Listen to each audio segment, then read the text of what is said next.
So if you guys don't know the situation that's going on in San Francisco, well, let me just break it down to you as simple terms as possible. Real estate is basically worthless in San Francisco. In fact, you'll probably get a better deal in the real estate sector in San Francisco than you could get at like Amazon or like a Black Friday sale. Because if you look at San Francisco, so many restaurants, they're closing, right? I mean, it's not just San Francisco, it's Oakland. It's pretty empty there. San Jose is pretty empty. Fremont's getting pretty bad. Like the only decent part of the Bay Area is probably like Napa Valley up here, and also like Palo Alto, Stanford area, Mountain View area, Cupertino. But other than that, like 80% of the Bay Area is like complete trash. And if you check out San Francisco, I have no clue why people are even willing to buy this building right here, because there's an investor that's thinking about buying this very, very good location area in San Francisco, 60 Spear Street. Now, if you look at the location of 60 Spear Street, you probably have noticed, oh, it's downtown. It's pretty close to Salesforce Tower. You also have it being very close to the Ferry Building. It's close to the water. This is actually a prime location if you're shopping for offices. In fact, before the pandemic, these offices command a lot of money. If you look at this building here, it's a pretty good building.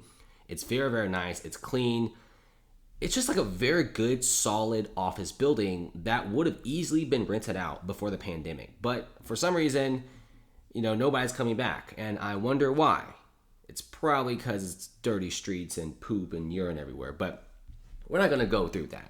So we got to talk about 60 Spear Street here. This is going to be a building that will be sold for dirt cheap because we're going to be seeing a potential buyer expected to buy it for a third of the 2014 price tag.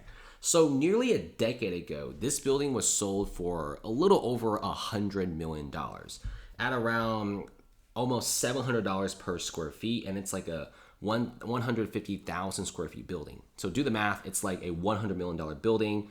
And if you just look at the regular real estate appreciation rate, this building should be worth, if San Francisco right now has full occupancy, has a bunch of companies in it, this building will be easily worth more than $100 million. So probably like $150, $160 million. Easy. But we have vacancies probably going up to 50-60% in the next couple years because pretty much everyone's leaving. Salesforce is leaving, Lyft is leaving, Uber is leaving, small business owners are leaving, Walgreens, even they're closing out 5 stores because of constant robberies. And now they're thinking about buying this building for $33 million. That is a crazy good deal. $33 million gets you a whole building in America's tech city and one of like the best locations of the downtown office areas. Now, the downtown office areas, there's like several good and bad spots. Of course, like the closer you get to the Tenderloin district, the worse it gets and the cheaper the building gets. But the closer you get to the water, it's like usually better. There's not that many tents. There's not that much drugs and open air markets. So 60 Spear Street is actually a pretty good building. All things considered, it's like 2 blocks to get to the ocean. You got the cool parks, you got the good food, and you don't really have that big of a homeless population. But here's the thing, is anyone coming to San Francisco? I mean, just look at San Francisco. It looks like this now. Empty streets, Chinese vloggers are absolutely shocked about what San Francisco is like right now. And this is what San Francisco looks like. It looks crazy. It's actually pretty scary. There's no tourism.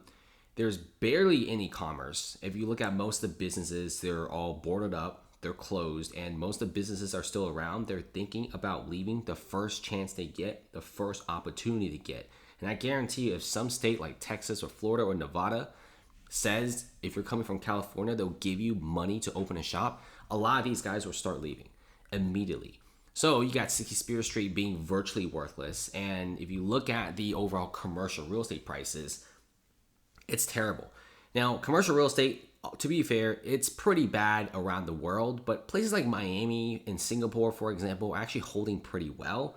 And most cities, commercial real estate prices are low, but not like 70% off. Maybe like 20-30% off, but not like you sold it for $100 million a decade ago, and then you're selling it for like a third of that price. That pretty much that building is virtually worthless. And the crazy thing is the buyer isn't even sure if he even wants this building, because he knows that he's probably not getting any tenants. And what's really scary is there's no companies moving back. It's just companies moving out.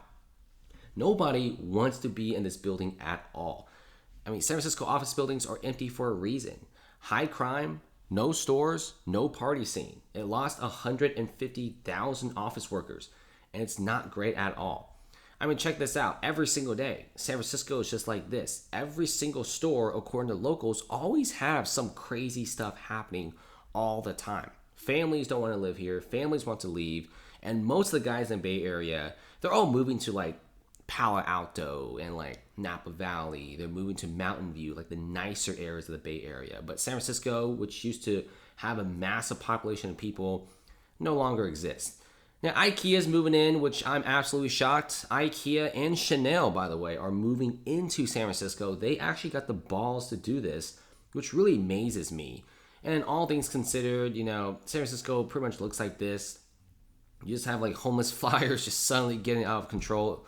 It's crazy, okay? This is like apocalyptic. This is like some third world country stuff.